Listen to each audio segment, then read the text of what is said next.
What's up guys, Everything Apple Pro here, and here I have the new OnePlus 3 in the flesh. So in this video, I'm going to be doing an ultimate comparison to the iPhone 6s. Now, why the iPhone 6s and not the 6s Plus? I'm sure someone will be thinking that. Because the iPhone 6s is more closely related to the OnePlus 3 in price than the iPhone 6s Plus is. When people will be shopping between them, they'll most likely be looking at the price. So last year I did a review on the OnePlus X and compared it to the iPhone 6s. There was a huge gap in price between the phones, obviously, but what blew me away was just how capable the OnePlus X was for the price. It could do so much that the iPhone could, but on a much smaller budget. So I'm hoping some of that carries over to the OnePlus 3, where you buy this phone, it's $400, and you're just blown away by how much it can do. Let's take a look. Anyways, first off, design-wise, this thing is a huge upgrade over the OnePlus 2, so it's now featuring a full unibody metal body. It looks very great, very slim, but it looks a lot like the iPhone 6s and pretty much any other major smartphone out there.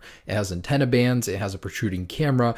Design-wise, it doesn't stand out too much, but it does look good. So size-wise, there obviously is a disparity between these two. If I was comparing the 6s Plus to this, it would be more of an even fight in size. But the iPhone 6s is the smaller one, slimmer, it's obviously easier to hold, however, it is more slippery.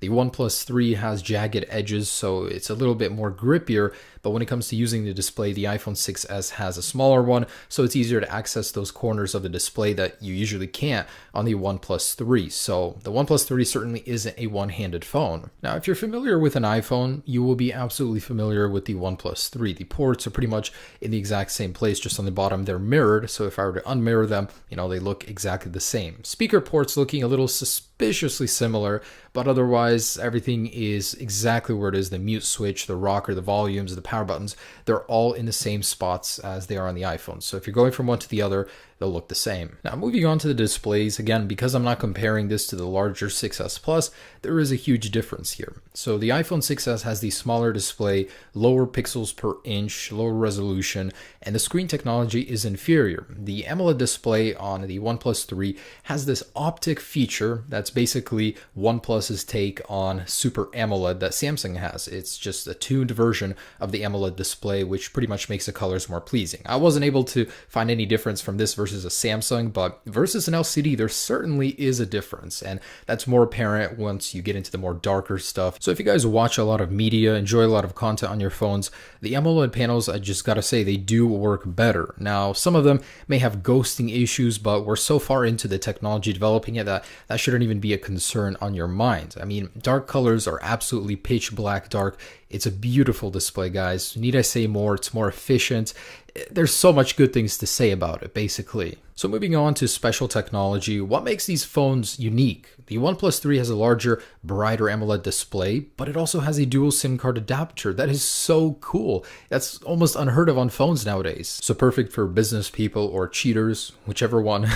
Also, there is Fast Charge 3.0, but it's somewhat of a rebranded term to Dash Charge. It's not Qualcomm's Fast Charge, it's OnePlus's take on it, 60% in 30 minutes. Apple iPhone 6s, of course, has live photos, which is a neat trick. I've used it, I like it. It also has 3D touch, it works hand in hand with live photos, but it's a cool technology. Apple's certainly developing it with iOS 10. It's not just a gimmick. And taking a look at what's powering these phones, the OnePlus 3 basically has your standard Android phone's hardware, which is the Snapdragon 820 and the Adreno 530 GPU. The iPhone, it looks underpowered, but it's always been quite capable against the higher numbers from other Android phones. So the only real way to tell how these compare is just to use them. So I decided to launch a couple of apps, and Snapchat in particular likes to load a lot faster on the iPhones for some reason. So if you're a heavy user of that, definitely iPhone is better on that one. Loading Grand Theft Auto though was faster on the OnePlus 3. So a more intensive application, I gotta give it to the OnePlus 3. For the iPhone, it hasn't really been about raw power, just optimization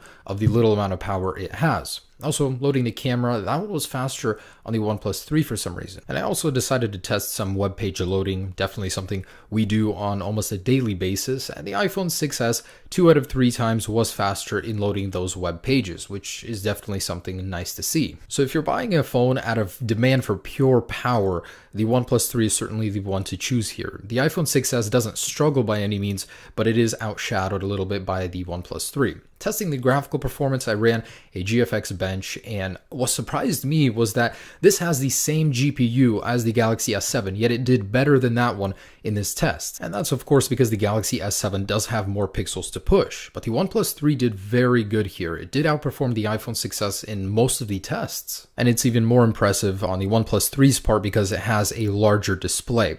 So moving on to batteries, battery life is very, very important. Neither are user replaceable. The OnePlus 3's battery is almost double the size, but what really makes the difference here is the fact that it has a charge feature that can charge 60% in just 30 minutes. That is just downright impressive. And wireless, so pretty much standard run-of-the-mill specs. Every phone nowadays pretty much comes equipped with all of this. Category 6 LTE download speeds, but the iPhone 6s outdoes the OnePlus 3 with the amount of LTE bands, 23 versus 8. Certainly makes it more of a capable phone for traveling if you take that with you. And a couple of other smaller tests I don't see being performed very often. So starting off with a temperature test under duress. So after running for about 10 minutes with GFX Bench, this pretty much consumes 100% of resources. I wanted to see how hot these phones got. I mean, would they burn you? Would they give you 30-degree burns? But the OnePlus 3 gave 111 degrees at its hottest point. The iPhone 6s 106. So the OnePlus 3 does run hotter. Does that make it a worse phone? Absolutely not.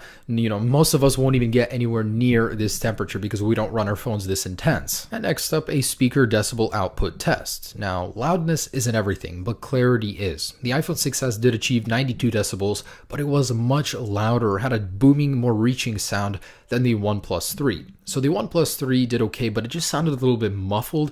If you use this in person, you'll know what I mean. It did achieve 87.4 decibels, playing the very same sound at max volume. Now, we unlock our phones about 100 times a day on average. Me more, I'd say 200 to 300 times, but the iPhone 6s fingerprint sensor did actually have a delayed reaction, and that's mostly due to the system animation. The OnePlus 3 was instant. The moment you put your finger down on the fingerprint sensor, you're in the phone. Just boom, you're inside. There is no animation, it's just there.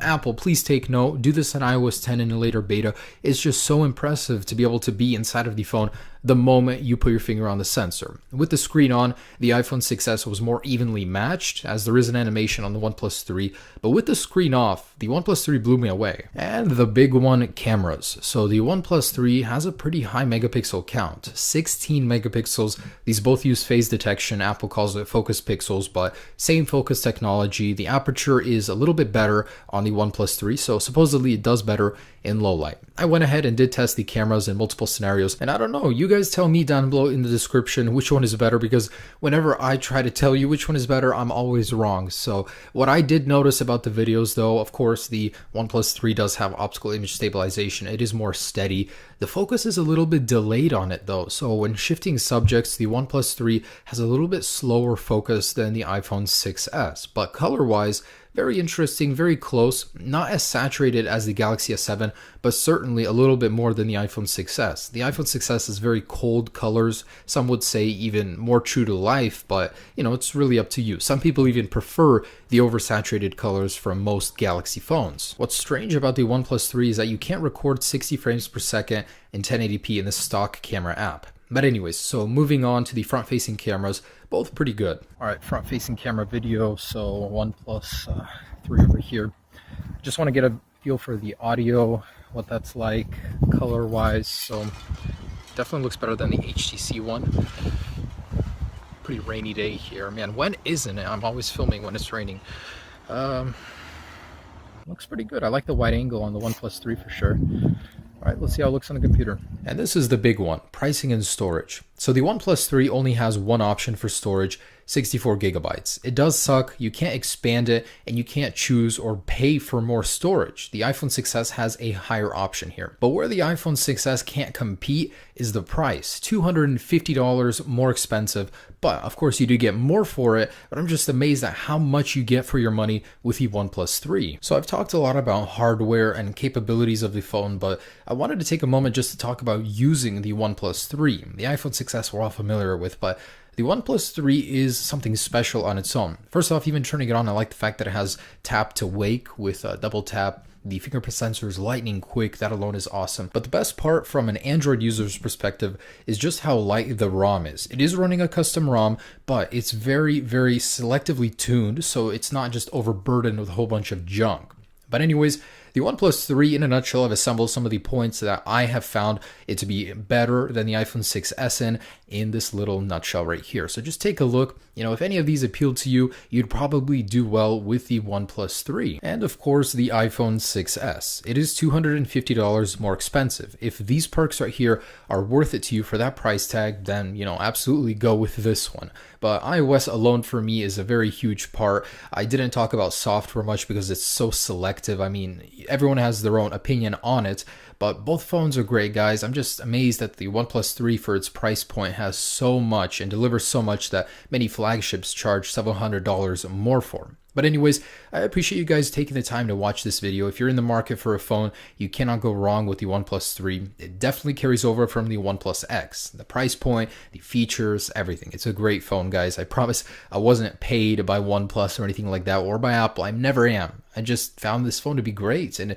if you have $400, you need a good phone, this is the one for you. Hope you guys enjoyed the video. Have a great day. Peace.